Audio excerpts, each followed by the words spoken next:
చిట్టి తల్లి, నీకు ఇష్టమైన టిఫిన్ చేశాను, త్వరగా రామ్మా. అమ్మ నీకు ఇష్టమైన పూరి చేసింది కదా, చక్కచక్క తినేసేయాలి, ఓకేనా? Okay mummy.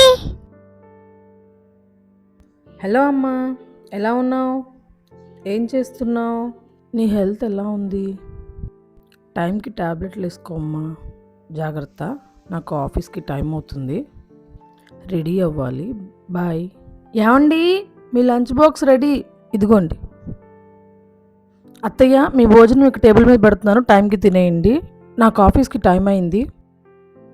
అత్తయ్య, నేను ఆఫీస్కి వెళ్ళొస్తాను.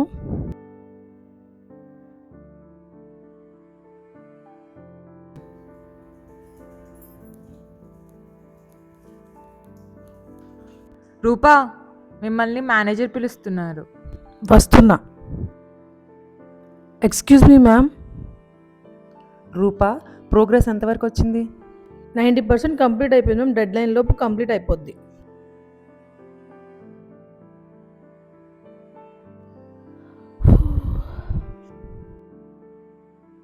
అబ్బా, కాసేపల్లా కొనుక్కు తీస్తే ఎంత బాగుంటుందో. చాలా టైర్డ్గా ఉంది.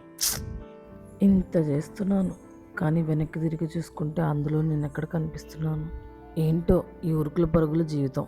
వెనక్కి తిరిగి చూసుకుంటే నాకు నేను ఎక్కడా కనిపించట్లేదు. పోనీలే, నా వాళ్ళ కోసమే కదా. ఆమె పాత్రలు ఎన్నో, కానీ ఆమె మనసు ఒక్కటే. ఆమెని గౌరవిద్దాం, ఆమెకు కూడా కాస్త సమయం ఇద్దాం. మహిళ మమతలను పంచడంలో, మర్యాదను పెంచడంలో మరియు ఇవ్వడంలో, మనసుల్ని అర్థం చేసుకోవడంలో, మంచితనంలో, హితవుని చెప్పడంలో, సహనంలో, సమయస్ఫూర్తిలో, విద్య ఉద్యోగంలో, కళలలో, కుటుంబ బాధ్యతలను పంచుకోవడంలో, ఇలా ప్రతిదానిలోనూ తమదైన శైలిని, ప్రతిభను చూపించగలిగే శక్తి ఉన్న అద్భుతమైన వ్యక్తి. అటువంటి మహిళలందరికీ అంతర్జాతీయ మహిళా దినోత్సవ శుభాకాంక్షలు.